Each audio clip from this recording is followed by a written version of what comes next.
वालेकुम स्टूडेंट्स, कैसे हैं? I hope you are all fine.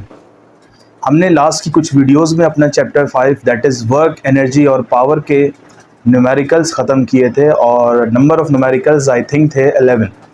Part 1 में हमने 1 to 5 न्यूमेरिकल्स किए थे, पार्ट 2 में 6 to 11 किए थे। तो न्यूमेरिकल्स हो गए कंप्लीट।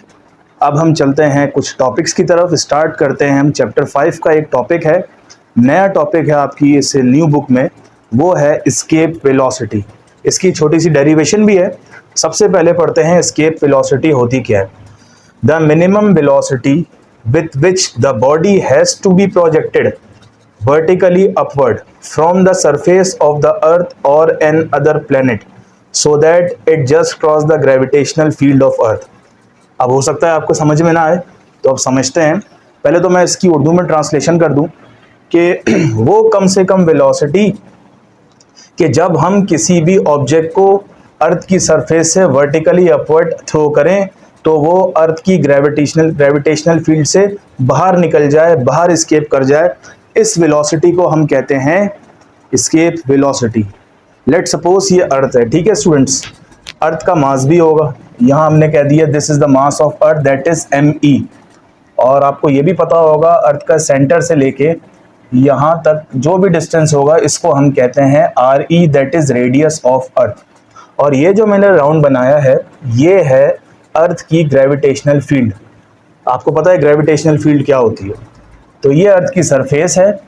तो कोई भी ऑब्जेक्ट, कोई भी इंसान अगर अर्थ की सरफेस पे खड़े होके किसी भी ऑब्जेक्ट को, ये मैंने ऑब्जेक्ट बना दिया, वर्टिकली ऊपर प्रोजेक्ट करे, वर्टिकली ऊपर थ्रो करे, इतना ऊपर थ्रो करे कि ये ऑब्जेक्ट, ये बॉडी इस ग्रेविटेशनल फील्ड से बाहर निकल जाए, ऐसी वेलोसिटी को हम कहते हैं एस्केप वेलोसिटी। स्टूडेंट्स इतना समझ में आया? वो कम से कम वेलोसिटी जिसकी वजह से कोई भी ऑब्जेक्ट अर्थ की सरफेस से इस तरह की थ्रो किया जाए कि वो अर्थ की ग्रेविटेशनल फील्ड से बाहर एस्केप हो जाए, ऐसी वेलोसिटी को जो कि ऑब्जेक्ट को दी जाएगी उसको हम बोलेंगे एस्केप वेलोसिटी। तो यहाँ आप ज़रा देखिएगा, आप जब भी आप यहाँ से अर्थ के सरफेस से इस पर फोर्स लगाएंगे तो ये ऊपर जाएगी, ऐसे ही है, ठीक है। अच्छा जी, अब होगा क्या, जैसे ही आप इसको थ्रो करेंगे तो इसकी कुछ ना कुछ वेलोसिटी तो होगी। और जब भी वेलोसिटी होती है तो कौन सी एनर्जी की बात होती है? Kinetic energy.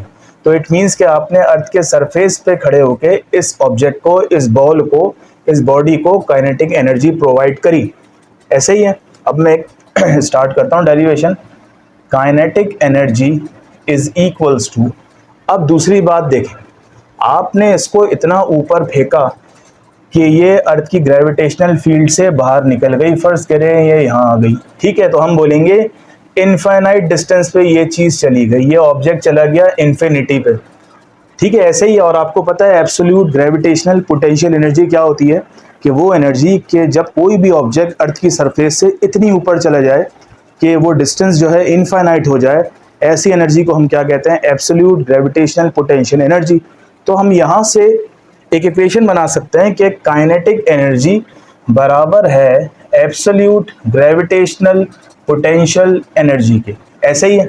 या फिर आप इसको ऐसे लिख लें, potential energy is equals to, मतलब यहाँ लिख लें सबस्क्रिप्ट में एब्सोल्यूट ABS, ठीक है स्टूडेंट्स। तो काइनेटिक एनर्जी आपने इस ऑब्जेक्ट को दी और ये एक इन्फिनिटी डिस्टेंस पे चली गई, ग्रेविटेशनल फील्ड से बाहर चली गई। और इस एनर्जी, इसके अंदर जो एनर्जी स्टोर हुई है वो कौन सी है? Potential energy. कौन सी? एब्सोल्यूट ग्रेविटेशनल पोटेंशियल एनर्जी, ठीक है। अब हम देखते हैं, अब काइनेटिक एनर्जी का formula as we all know 1/2 mv², ठीक है। और एब्सोल्यूट ग्रेविटेशनल पोटेंशियल एनर्जी का फॉर्मूला होता है GMEM/, ठीक है, नीचे आएगा RE, ये भी आपको पता होगा, ठीक है। ये फॉर्मूले हो गए। यहाँ आपको पता है माइनस लगाते हैं हम, लेकिन अभी सिर्फ मैग्नीट्यूड की बात हो रही है, माइनस डायरेक्शन बताता है फील्ड की, ठीक है। तो माइनस नहीं लेंगे अभी हम, सिर्फ मैग्नीट्यूड की बात होगी। अच्छा, ये जो वेलोसिटी है ये कौन सी वेलोसिटी है? ये है वही वेलोसिटी जिसकी हम बात कर रहे हैं। तो यहाँ मैं लिख दूंगा ESC सबस्क्रिप्ट में, तो ये बन गया एस्केप वेलोसिटी। अब होगा क्या, m से m कैंसिल हो गए, तो दिस बिकम्स 1/2 escape velocity का square is equals to G M E upon R E. Clear है स्टूडेंट्स? अच्छा जी, अब क्या करें, हमें तो escape velocity मालूम करनी है, तो क्या करना पड़ेगा, escape velocity का square is equals to, two यहाँ डिवाइड हो रहा है, वहाँ जाके हो जाएगा मल्टीप्लाई, तो the equation becomes two G M E upon R E. ये स्क्वायर यहाँ मौजूद है, स्क्वायर कैसे हटता है students, taking square roots on both side, तो taking square root on both sides, ठीक है। तो ये हो गया V square is equals to two G M E upon R ई, और ये स्क्वायर रूट, ठीक है। अच्छा, यहाँ पे स्केप भी लिख दिएगा E S C, square root से स्क्वायर कैंसिल, तो the equation becomes v is equals to two G M E upon R E. ये जो फॉर्मूला ड्राइव हुआ है, ये हुआ है हमारी स्केप वेलोसिटी का, ठीक है स्टूडेंट, समझ में आ गया। ई सी ई एस सी था, ठीक है, इसको ऐसे लिख दें, ये हो गया। लेकिन बुक में ना थोड़ा सा आगे भी प्रोसीड किया हुआ है, तो हम पूरी डेरिवेशन करेंगे इसकी, टिल देन मैं ये मिटा देता हूँ।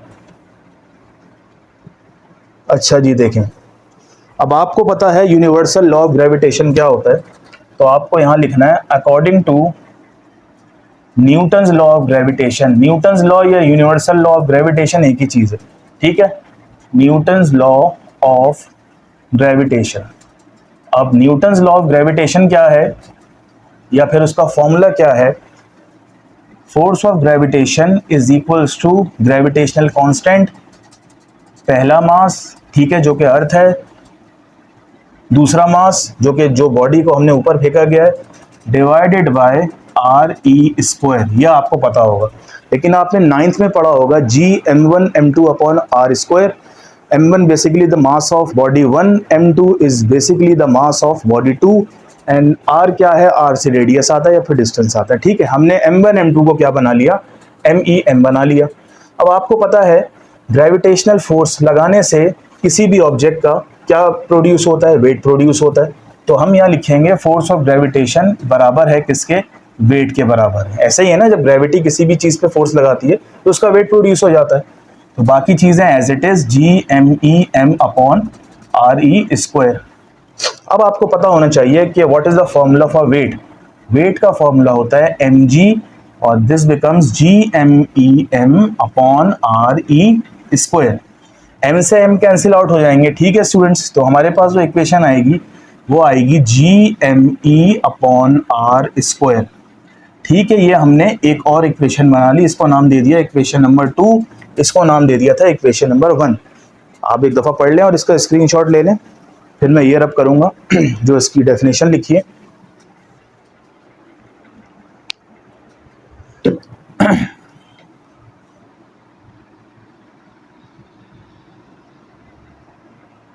अच्छा जी, अब क्या करें, अब जरा गौर से देखिएगा स्टूडेंट्स।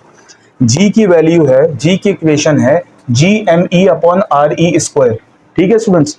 हमारे पास यहाँ पे क्या इक्वेशन थी, रूट लगाना भूल गया मैं, यहाँ पे रूट है, हमारे पास थी G M E upon R. तो यहाँ लिखा हुआ है G M E upon R E square, और यहाँ लिखा हुआ है G M E upon R E. तो इसका मतलब एक आर यहाँ कम है। तो अब हमें मैथ्स का एक लॉजिक अप्लाई करेंगे यहाँ पे।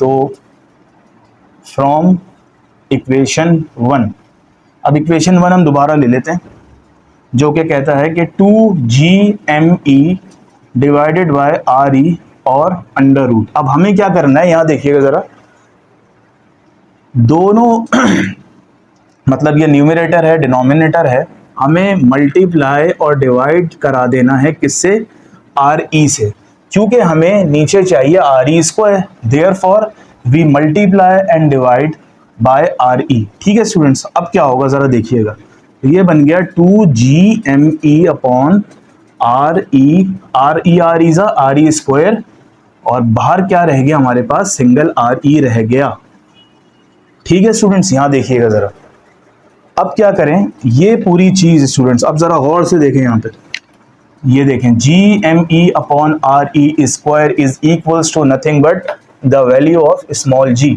तो अब हम यहां पुट करेंगे वैल्यू ऑफ g, तो ये हो जाएगा 2 एज इट इज, इसकी प्लेस पे हमारे पास g आ गया, RE एज इट इज आ गया, ये हमारे पास एस्केप वेलोसिटी की डेरिवेशन आ गई, ये प्रूव हो गया। ये एक और फॉर्मूला है। तो इट मीन्स के एस्केप वेलोसिटीज के कितने फॉर्मूले हैं? 2। एक ये है, इसको मजीद आगे प्रोसीड किया तो ये बन गया, ठीक है। अब इसकी अगर वैल्यू निकालनी है तो आप हेडिंग डालेंगे कैलकुलेशन, ठीक है स्टूडेंट्स। कैलकुलेशन के लिए क्या करेंगे आप, सिर्फ वैल्यूज पुट करना है। जैसे 2 एक नंबर है, 2 की जगह तो 2 आ जाएगा। जी की value as you all know 9.8 होती है और आर ई की वैल्यू होती है 6.4 10⁻⁶। ठीक है स्टूडेंट्स, ये हो गया आपका। अच्छा जी, इसको हम कर देते हैं कैलकुलेटर से।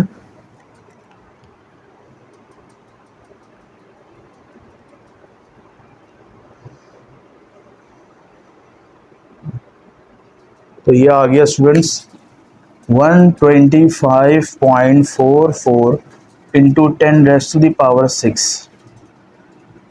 ठीक है, अब क्या करेंगे, इसका स्क्वायर रूट लें। इसका स्क्वायर रूट लिया तो ये कह रहे हैं कि 11200, ये आपकी वेलोसिटी आई है। और वेलोसिटी का यूनिट क्या होता है? मीटर पर सेकंड। लेकिन अगर आपको इस मीटर पर सेकंड को किलोमीटर पर सेकंड में कन्वर्ट करना हो तो आप पता है डिवाइड कर दें सिंपल, किससे? 1000 से, क्योंकि किलो मीन्स 1000। तो होगा क्या, ये देखें 3 जीरो आ रहे हैं, पॉइंट यहाँ है 1 2 3। तो हमारे पास जो फाइनल आंसर आएगा वो एस्केप वेलोसिटी का, escape velocity is equals to 11.2 kilometre per second. और ये एमसीक्यूज आपके चैप्टर नंबर 5 की जो पीछे एक्सरसाइज है एमसीक्यूज की, उसमें भी गिवन है कि कोई आपसे पूछे what is the value of escape velocity, तो आप बोलेंगे कि the value of escape velocity is 11.2 kilometre per second. तो ये हमारी डेरिवेशन कंप्लीट हुई।